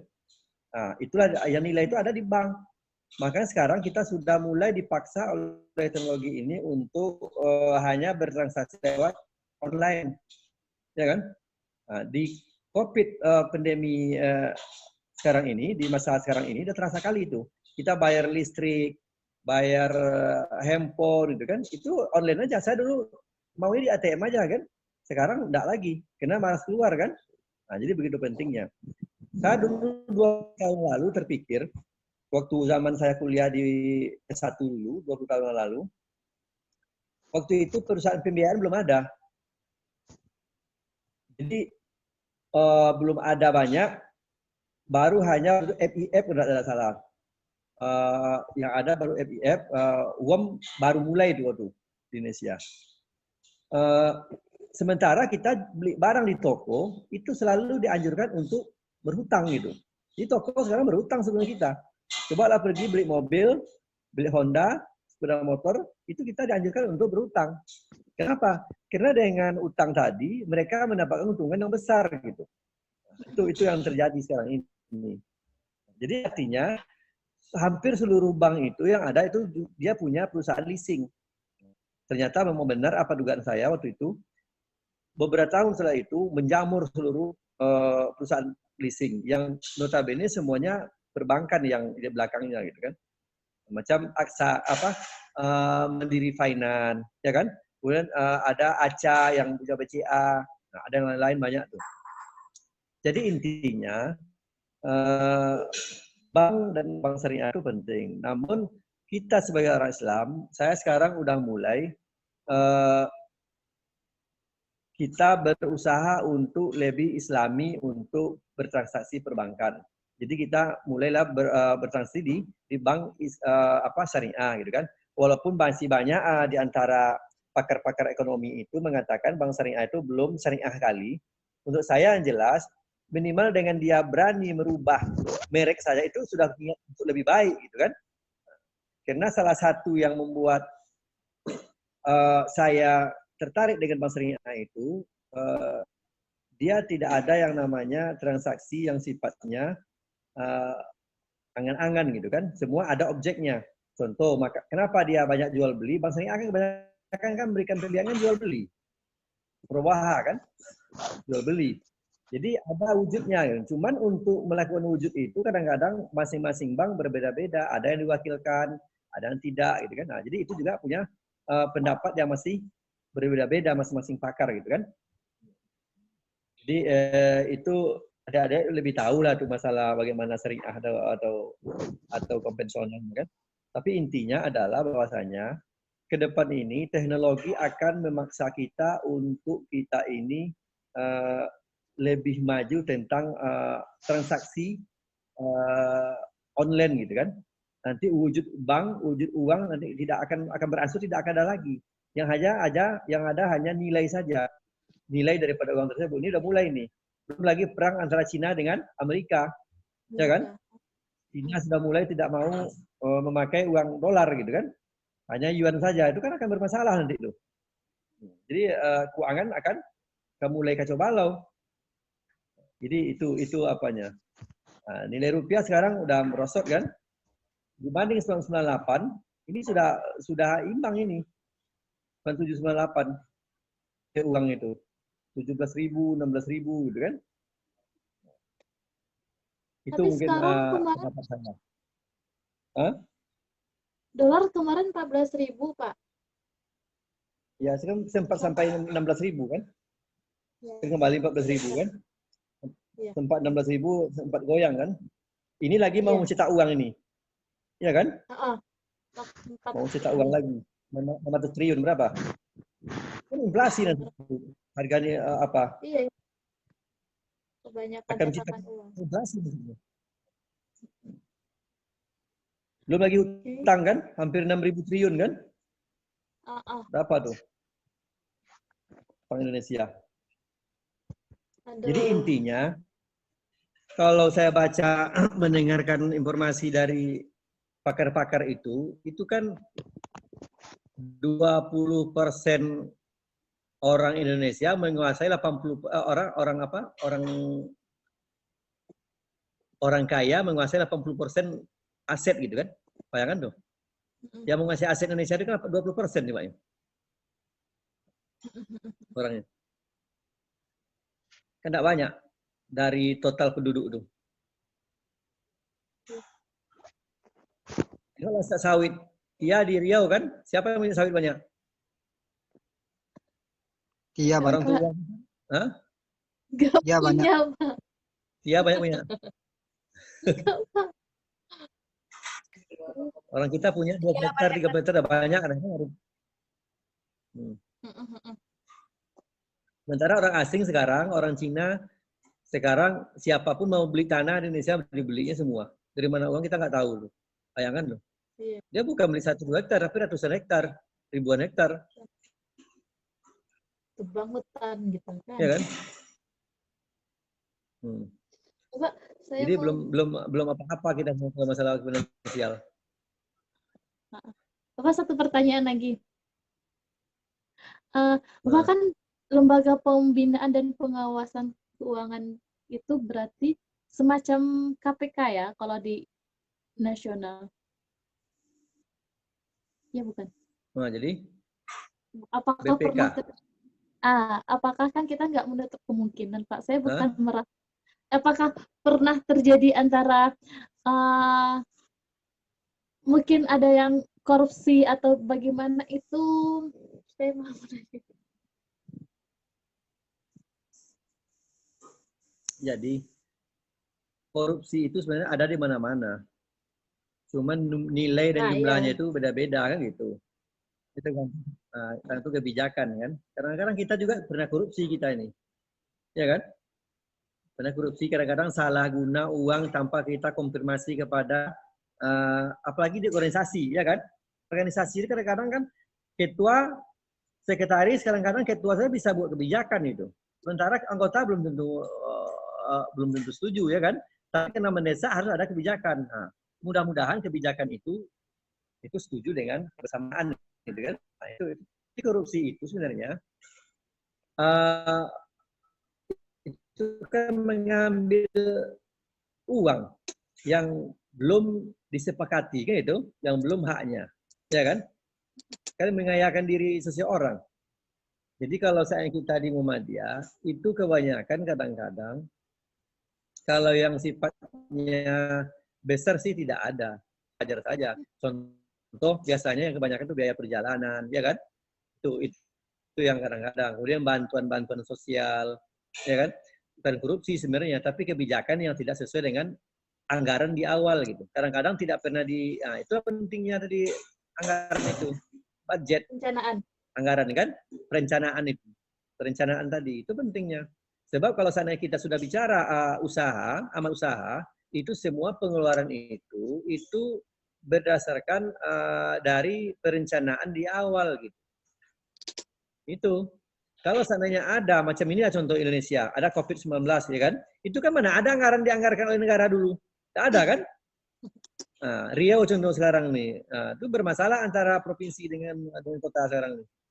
Nah, saling nuduh kan? Minta oleh wali kota 32.000, 15.000 cuma dikasih RT RW, ditolak apanya jumlah bantuannya. Jadi macam-macam akan terjadi gitu. Nah, muncul fitnah, korupsi lah semacam gitu kan. Nah, jadi intinya kembali kepada internal kita di Muhammadiyah, sebenarnya kalau yang nama korupsi yang berlebihan tidak pernah ada. Kita di Riau kan tidak pernah ada. Cuman tinggal lagi mungkin kesalahpahaman atau kesalahan manajemen, karena kadang-kadang yang tidak dianggarkan kadang-kadang dikeluarkan gitu kan. Itu biasa itu dalam sebuah organisasi. Tapi yang jelas asal ada kebijakan bersama untuk mengeluarkan sebuah anggaran yang sifatnya penting, itu tidak ada masalah. Tuh. Terima kasih Bapak atas jawabannya. Pak, ini kita sudah tidak terasa udah hampir 2 jam diskusi. Tapi ini ada satu pertanyaan. Lanjut, Pak. Ya, lanjut. Silakan. Apa menurut Bapak Bitcoin? Pendapat Bapak tentang Bitcoin?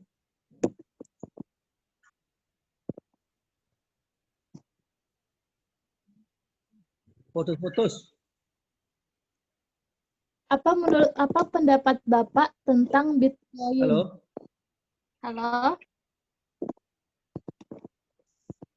Halo, ya? Halo, apa pendapat Bapak tentang Bitcoin? Apa itu Bitcoin tuh?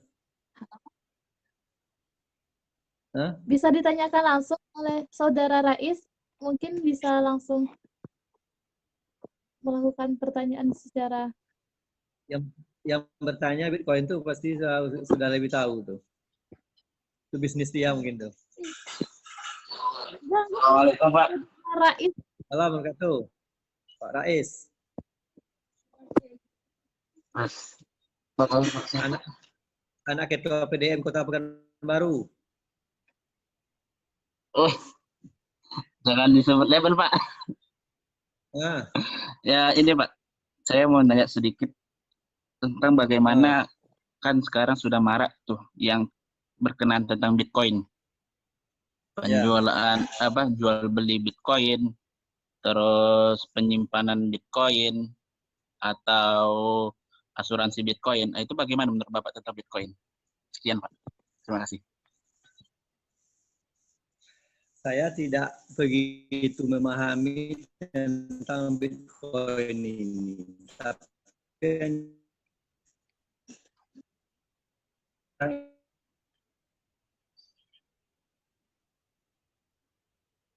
Mas namanya kan, banyak ada. Kalau saya tetap tidak merekomendasikan tentang bisnis-bisnis seperti itu. Itu kita tidak bicara keberkahan gitu kan. Kadang-kadang kawan hanya bicara tentang jumlah, tapi keberkahan kadang-kadang tidak dilihat gitu kan.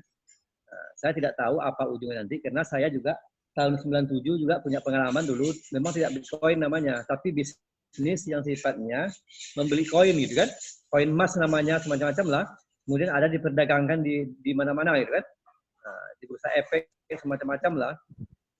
Kawan saya sering mengajak saya untuk main seperti itu.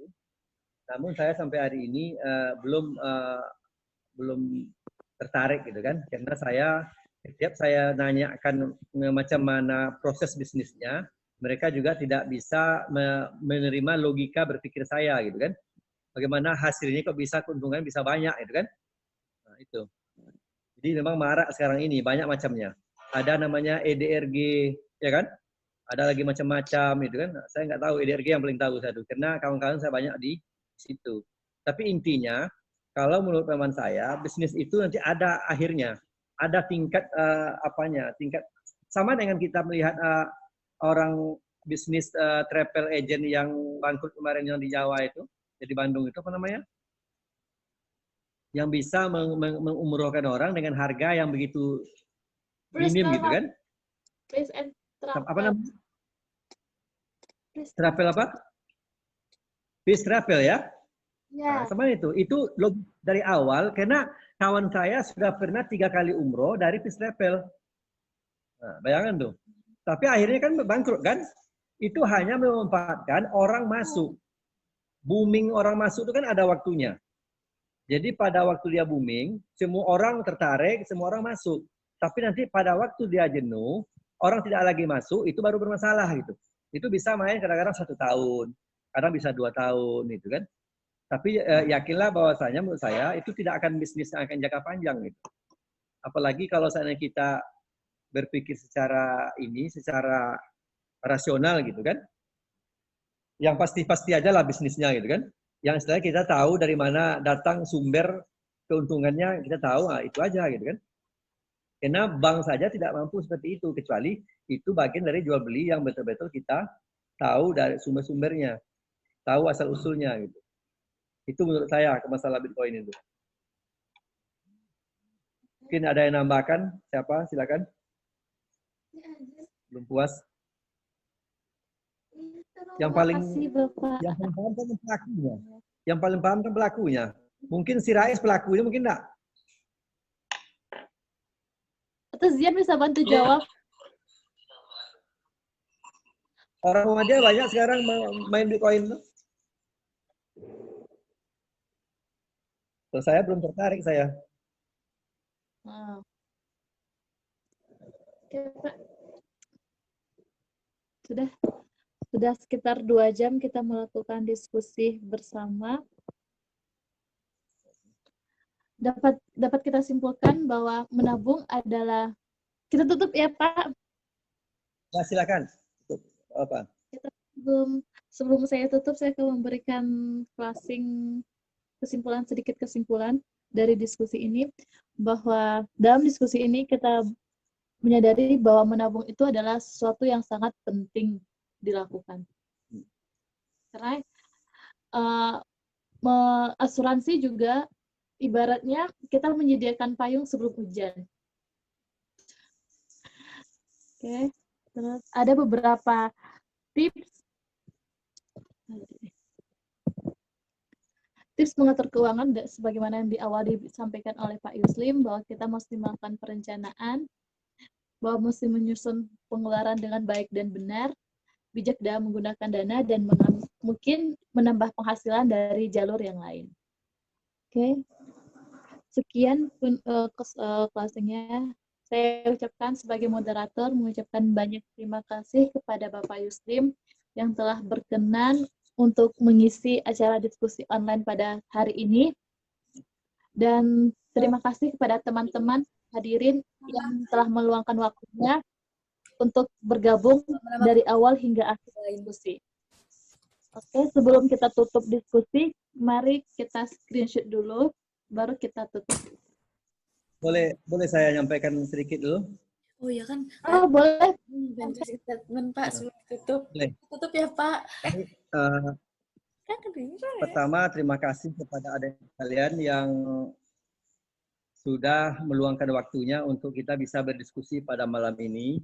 Yang kedua, mungkin pesan saya, kalau saya tidak salah, tanggal 7 ya. Tanggal 7 ada saudara kita, Dr. Dhanil Ansar Simanjuntak, yang akan mengisi. Sebelum itu mungkin ada lebih baiknya mengetahui siapa beliau sebenarnya. Saya sangat tertarik sekali dengan beliau, bahwasanya beliau sangat berpikir rasional sekali. Silakan cari siapa sebenarnya dia. Kemudian nanti juga linklah dengan banyak orang kan, karena dia juga sudah menjadi tokoh nasional itu. Siapa itu si Daniel. Nanti kalau seandainya PCIM juga ingin Zoom meeting dengan PP lainnya, kita siap untuk memfasilitasinya dengan yang lain, mungkin dengan Sekjen MUI Pusat, Pak Dr. Anwar Abbas juga bisa. Itu kan momen sekarang ini kan, kalian untuk bisa berkiprah di tingkat nasional gitu kan, silakan. Atau mungkin dengan Pak Profesor Dr. Rektor Universitas Muhammadiyah Bandung itu, Pak siapa ya? Bendahara PP Muhammadiyah. Itu juga bagus juga kan, masalah ekonomi. Nah, kemudian mungkin dengan Doktor siapa ya? Kepala Rektor Universitas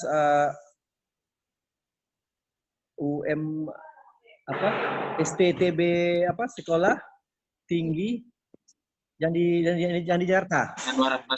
Lupa saya namanya. Muker Pakena namanya. Muker Pakena. Nah, jadi mereka itu adalah orang-orang PP yang sudah terkenal. Mungkin level PCIM mungkin bagus juga, atau mungkin dengan Dr. Sony kan bagus juga kan, PCIM Malaysia, atau mungkin dengan Muhammadiyah Singapura itu sendiri itu lebih bagus lagi. Karena Singapura kan bukan PCIM, tapi betul-betul Muhammadiyah Singapura, itu kan presiden dia. Presiden Muhammadiyah Singapura itu masih muda orangnya, itu juga bisa kita linkkan. Jadi artinya perbanyaklah jaringan, sehingga banyak wawasan, banyak pergaulan, sehingga nanti ketika kalian tamat di Maroko sana, itu ketika pulang itu sudah banyak ini kan, sudah banyak jaringan-jaringan yang bisa dijalankan gitu kan. Nah, kemudian saran kami, ingat-ingat juga lah keluarga di rumah, sering-seringlah telepon, suruh juga orang tua kita untuk melihat tetangga. Ini ada himbauan dari kawan-kawan pemuda Muhammadiyah. Lihatlah 3 orang di samping kiri kanan belakang keluarga kita, mau tahu ada yang membutuhkan untuk kita bisa bantu gitu kan. Jadi ingatkan juga dari saudara-saudara kita. Karena itu sangat penting sekali, karena Muhammadiyah itu adalah dimanapun dia berada, dia sangat konsen untuk membantu orang lain gitu kan. Mungkin kalau tidak punya uang, dengan cara kita sendiri mungkin ada jaringan, ada lazismu di daerah kita masing-masing, itu bisa kita manfaatkan. Itulah sebagai masukan kami kepada kita semua. Semoga diskusi kita ini ada sedikit manfaatnya. Mohon maaf atas segala kekeliruan atau kekurangan saya. Terakhir, terima kasih. Assalamualaikum warahmatullahi wabarakatuh. Waalaikumsalam warahmatullahi wabarakatuh. Terima kasih Bapak. Oke, selanjutnya screenshot. Siapa yang mau screenshot? Kak, tanya Iya. ini dong. Ayo nyalain videonya teman-teman. Oke. Itu aku. 1, 2, 3. Tunggu. Udah bisa belum? Udah. Kok nggak bunyi? Emang nggak bunyi. Ntar lu ya lagi. Mana yang lain? Salam. Senyum dulu, senyum. Lah, masa jelek banget.